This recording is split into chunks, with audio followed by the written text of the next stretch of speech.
반갑습니다 형님들. 안녕하세요. 오늘도 반갑습니다. 이제 제가 또 해외 축구랑 지금 이제 유로바스켓 이렇게 두 가지 종목은 미리 좀 영상으로 녹화를 해가지고 분석을 하고 있는데요.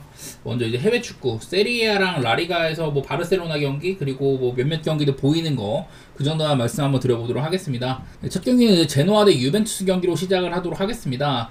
일단 작년에 이제 제노아 이제 비에이라 감독이 이끌면서 다소간에 좀 그 전에 질라디노 감독이 맡을 때보다는 좋아졌다는 얘기를 많이 했었는데요.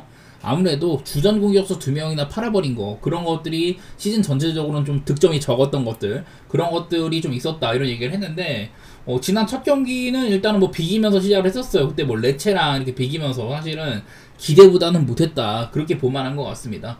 제노아도 아마 재정적인 문제가 조금 있는 걸로 알고 있기도 하고, 이런 부분에선 리스크가 있을 것 같이 보이기도 하고요. 그리고 유벤투스는 이제 뭐 감독 갈고 나서 사실 올해 뭐 조나단 데이비드를 영입을 한다든지 여러 가지로 그래도 공격 면에서는 티아고 모타 감독 시절보다는 괜찮아진 것 같긴 하거든요. 수비에서도 이제 뭐 브레메르가 복귀를 한다든지 작년보다는 나을 수 있겠다. 아무래도 너무 이제 좀 그 모타 감독이 기대보다 못해줬던 것들, 그런 것들이 생각이 나는데, 뭐 여기도 뭐 상대 전적상으로 그냥 여태까지 유벤투스가 꽤나 많이 이겼다는 게 보이긴 합니다만은, 그렇다고 뭐 뚜렷하게 제노아 원정에서 뭐 유의미한 어떤 기록이 있냐, 그런 것까지 얘기할 만한 건 크게 없는 것 같더라고요. 제가 느낀 거는 이제 투도르 감독 체제에서 그 가운데서는 그래도 조금 이제 그 일디즈 같은 애들을 살려 쓰고 있다. 아마 이 친구가 공격 포인트를 11경기인가 12경기 동안 한 6골 5어시 그 정도로 뽑아낸 걸로 알고 있거든요. 차세대 이제 뭐 유벤투스의 미래라고 불리는 선수인데, 일드즈의 활약 같은 것들, 그런 것들이 좀 살아나고 있는 것 같아가지고 저는 그래도 유벤투스가 원정이어도 승리할 정도는 충분하지 않겠냐. 배당은 사실 좀 별로긴 한데 그 정도만 바라보도록 하겠습니다. 네, 다음으로는 토리노 대 이제 피오렌티나입니다. 토리노는 첫 경기를 정말 크게 죽을 썼었죠. 인터밀란한테 정말 아무것도 못하고 지고 그랬는데, 저는 여러 번 토리노에서 이제 골키퍼 먼저 이제 밀린코프티 사베치 골키퍼가 저는 작년엔 최소 한 승점 6점 정도는 벌어다줬다고 생각을 해요. 위기에서 뭐 페널티킥 선방이라든지 엄청난 선방쇼들, 그런 것들로 토리노한테 승점을 많이 벌어줬었는데, 그런 것들 일단 아쉽고, 대체자였던 이제 골키퍼도 나쁘진 않았는데요. 지난번 경기도 그냥 인터밀란이 되게 압살을 하면서 5대0이라는 큰 스코어를 만들었지만은, 그래도 골키퍼가 뭐 한 두세 개 정도는 골될 만한 걸 막아주긴 했었어요. 그래도 5실점은 너무나도 큰 것 같고, 여기다 이제 팀의 핵심이었던 사무엘레 리치, 이런 친구들을 팔았다는 것도 거슬리기도 하고, 이제 작년에 이제 좀 주전 공격수인 두반 사파타가 십자인대 부상을 당하면서 아예 시즌을 날렸는데, 사실 두반 사파타도 91년생으로 나이가 적지 않습니다. 돌아온다고 해도 왕년에 이제 뭐 아탈란타 시절의 파괴력, 그런 것들을 보여줄 만한 건덕지가 많지는 않다고 생각이 됩니다. 여기다가 이제 또 이제 그 칼리아리랑 지난번에 비겼었던 피오렌티나는 오늘 또 이제 원정인데요. 일단은 뭐 피올리 감독이 왔고 이제 뭐 모이스킨이랑 뭐 재계약도 했다고 합니다만, 사실 모이스킨이 지난 시즌 정말 잘해줬었거든요. 그런 공격적인 면이 얼마나 놔뒀을 것인가, 이런 것들을 좀 볼 필요가 있을 것 같은데, 피오렌티나도 사실 영입이 좀 지지부진하기도 합니다. 작년에는 이제 피오렌티나가 꽤나 뭐 8연승인가 아마 달리기도 하면서 기록 같은 것들도 세우고 좀 좋은 구간이 있었는데, 첫 경기부터 조금 이제 별로이긴 했었다. 그리고 원정이란 것도 그렇고, 저는 이거는 토리노나 피오렌티나 전력들이 조금 감소를 했다고 생각을 하는데요. 여태까지 뭐 상대 전적 같은 것들은 보통 피오렌티나가 많이 이겨왔다, 이런 것들이 보이긴 합니다만은 유의미하게 크게 보이는 건 없고, 최근에 이제 한 7경기가량, 양팀의 맞대결이 7경기가량은 정말 이렇게 한 점차 게임이라든지 무승부 같은 것들이 대단히 많았던 걸로 생각이 납니다. 이런 것들 살려가지고 양팀의 전력차나 이런 것들이 크진 않을 것 같다. 이것도 고배당 노리기에 적합한 경기라고 생각을 하고요. 최근에 이제 5경기 연속으로 점수가 굉장히 적게 났던 것들, 이제 올 시즌에는 토리노의 좀 이제 수비력 같은 것들이 감소를 했지만은 언더에 대한 기대치도 있는 게임이고, 무승부라든지 햄무, 저는 무승부를 조금 더 앞세울 것 같긴 한데, 그런 식으로 바라보는 게 좋을 것 같습니다. 고배당 쪽으로. 다음으로는 라치오 대 베로나입니다. 자, 일단 라치오는 이번 시즌을 앞두고 영입 금지라는 징계를 받았어요. 재정 건전성에 대해서 좀 이제 조사를 받게 됐고, 이제 사리 감독이 왔지만은 전혀 이제 선수들을 더할 수 없었던 그런 좀 아쉬움이 있었는데, 지난번에 이제 심지어 또 코모 원정 가서 시즌 첫 경기를 지기까지 했습니다. 사실 작년에는 라치오가 공격적인 부분에서 특히 전반기에 상당히 많은 승장을 벌어갔었는데 후반기 때 많이 내려왔었거든요. 이후에 뭐 애들 나갈 애들도 나갔지만은 영입을 거의 뭐 하지 못했다는 점들, 그런 것들이 생각이 나는데, 근데 그거를 감안하더라도 사실 베로나의 전력은 굉장히 좀 약하기는 해요. 뭐 두세 시즌가량 지금 뭐 팀의 핵심 자원들을 매번 팔 정도로 재정적인 문제가 있는 팀이기도 하고 영입도 지지부진합니다. 제가 지난번에도 팀에 오랫동안 헌신했던 두다 같은 애들 나간 거라든지 그런 것들을 좀 얘기를 했었는데, 지난번에 그래도 경기를 비기기는 했었어요, 우디네세를 상대로. 근데 라치오가 아무래도 조금 이제 베로나 입장에서 까다로움만 한 게, 상대 전적상으로도 여태 라치오가 거의 뭐 한 최근 한 3, 4년 동안에는 꾸준하게 그래도 좀 많이 이겨왔던 것들이 보이긴 한다. 작년에도 라치오가 뭐 2번이나 잡아먹기도 하고 이런 것들이 있었는데요. 난 그냥 지금 뭔가 라치오한테 큰 확신이 없는 느낌. 보통 이제 사리 감독이 좀 공격적인 감독으로 유명하긴 한데 자원이 없어도 너무 없기는 하네요. 저는 이거는 일단 뭐 라치오가 홈이라는 것도 그렇고 유리한 부분이 있을 것 같은데, 아직까지는 작년 같은 그런 시원시원한 모습은 안 보이는 것 같기는 해요. 일단 저는 이것도 뭐 그냥 햄머 같은 거, 그냥 라치오의 승리를 믿고 딱 누르기에는 망설임이 있다, 그 정도만 말씀드리겠습니다. 다음으로는 인터밀란 대 우디네세 경기입니다. 인터밀란은 아까 말했다시피 토리노 상대로 정말 속 시원한 경기력을 보여줬었어요. 사실 지금 이제 좀 팀의 지휘관이라고 할 수 있는 차라놀루가 없는 상태이다고 그런 거니 아쉬웠었는데, 그 자리를 수시치라는 선수가 나와가지고 되게 잘해줬었습니다. 이 친구도 뭐 크로아티아의 뭐 미래 그렇게 불리고 있는데 첫 경기부터 꽤나 좋은 활약을 해줬던 것 같아요.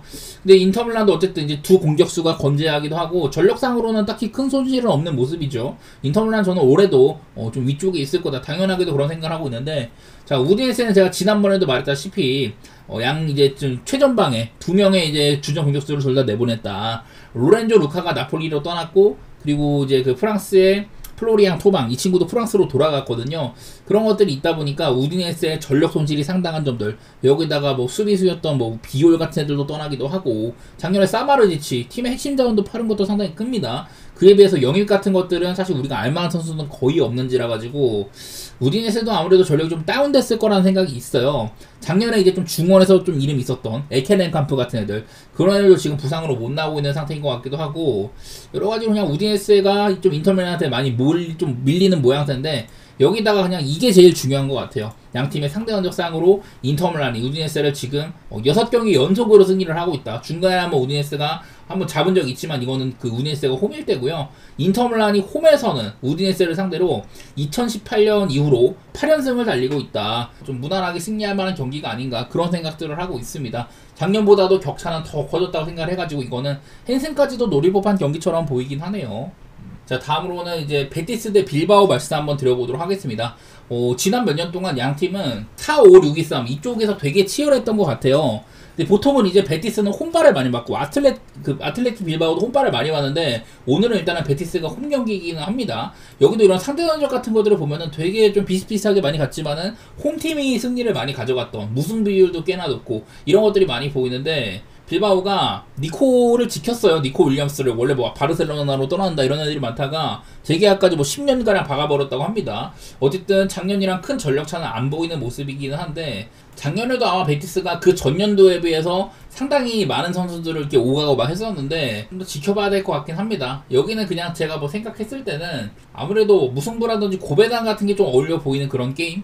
저는 지난 몇 년 동안 양팀이 되게 치열했는데, 전력상으로는 저는 빌바오는 좀 유지가 되는 편이지만 베티스는 그렇지 못한 것 같긴 하다. 이스코도 나이가 들어가고 있기도 하고, 로세소도 옛날만큼의 그런 막 번뜩이 많이 없긴 한 것 같거든요. 스탯상으로도 그렇고. 그런 부분들을 좀 꼬집으면서 사실 그냥 베티스가 홈이라서 조금 유리하긴 하지만은 전력은 저는 빌바오가 약간 앞서 있다고 봐서 무승부라든지 뭐 그런 쪽으로 한번 내세워보도록 하겠습니다. 자, 그리고 다음으로는 이제 에스파뇰 대 오사수나 경기입니다.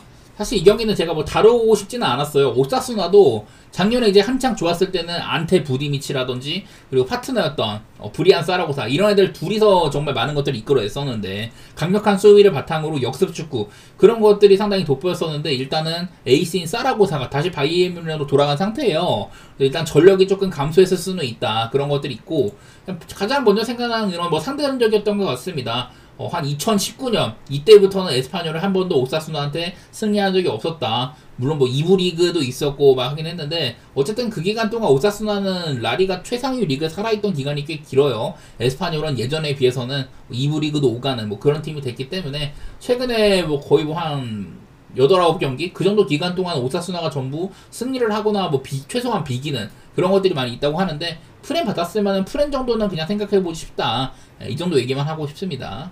그리고 다음으로 이제 바르셀로나랑 라이오 경기가 있는데요. 자, 오늘도 라이오가 홈 경기입니다. 바르셀로나는 어쨌든 간에 1차전 첫 경기를 이제 레반테한테 굉장히 고전하면서 겨우겨우 승리를 했었지만은 되게 좀 쉽지 않았던 것 같긴 하더라고요. 그리고 라이오는 또 이제 빌바오한테 아쉽게 한 점 차로 패배하는 이런 것들이 있었는데, 이 경기는 그냥 왜 가지고 왔냐, 당연히 바르셀로나가 유리해 보일 만한 그런 게임이긴 한데요. 상대적상으로는 이 라이오 바이에카노는 좀 바르시아한테는 약간 좀 골치 아픈 그런 팀이기도 해요. 당장 이제 작년에 두 번의 경기 모두 다 바르시아가 한 점 차로 겨우겨우 이기는 게 있었었고, 딱 이제 메시의 시대가 이제 끝났던 그런 시절부터는 라이오 바이에카노가 은근히 바르시아한테 조금 잘 싸워왔었거든요. 보통은 라이오는 바르시아한테는 약간 좀 까다로운 상대였다, 그냥 뭐 이런 것만 보이긴 하더라고요. 저는 올 시즌 첫 경기부터 사실 바르셀로나가 어린 선수도 조금 많은 편이기도 하고 지금 리빌딩 과정인데, 저는 조금 더 증명할 게 필요하다고 생각은 하긴 합니다. 사실 뭐 바르셀로나의 뭐 핸승이나 뭐 대량 득점 승리 그런 것들보다는 언더라든지 바르셀로나의 햄모, 저는 그런 것들을 노려보는 정도에 그칠 것 같아요. 이것도 한번 그냥 고배당을 찔러 놓을 만한 그런 기록이 약간 있는 것 같다, 그 정도에 그칠 것 같습니다.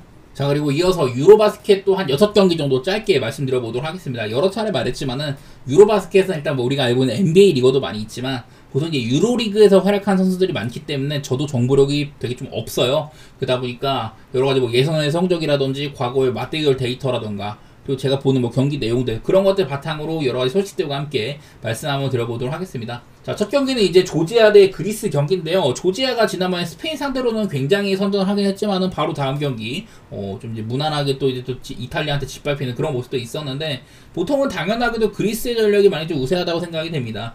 조지아가 제가 지금 그 비타제라든지 그리고 산드로 마우 이런 애들이 있기 때문에 NBA 리거도 2명이 나는 편이고 전반적인 사이즈가 좋다, 그런 것들 얘기를 했습니다만은, 그거에 비해서도 그리스가 그냥 경기력이 좀 단단하더라고요. 그냥 그리스도 이제 오늘 경기까지 뭐 승리를 하면은 다음 라운드에 진출하고 이런 것들도 걸려있는데, 사실 제가 이제 조지아를 조금 더 올려쳤었는데요. 이탈리아한테 처발리는 거 보니까 뭐 그 정도의 생각까지는 안 들더라고요. 조지아는 이렇게 딱 그냥 마무라든지 그리고 이제 비타제 이렇게 두 명의 NBA 리거가 높이도 그렇고 상당히 많은 것들을 해내고 있다. 리바운드, 어시스트, 뭐 공격 효율성, 득점 전부 다 양 선수들이 모두 다 좀 상위권에 있는 것 같고, 카마 볼드윈이라는 귀화 선수 이런 친구들이 조금 해주고 있는 그런 것들이 있기는 한데, 아무래도 이거는 그리스가 조금 더 장벽이 높다고 생각이 되긴 하네요. 그래서 뭐 저는 핸디까지는 모르겠는데 그냥 그리스가 무난하게 승리할 만한 게임이고, 경기 템포상으로 저는 오바 같은 것도 생각은 해보고 싶긴 합니다. 이거는요.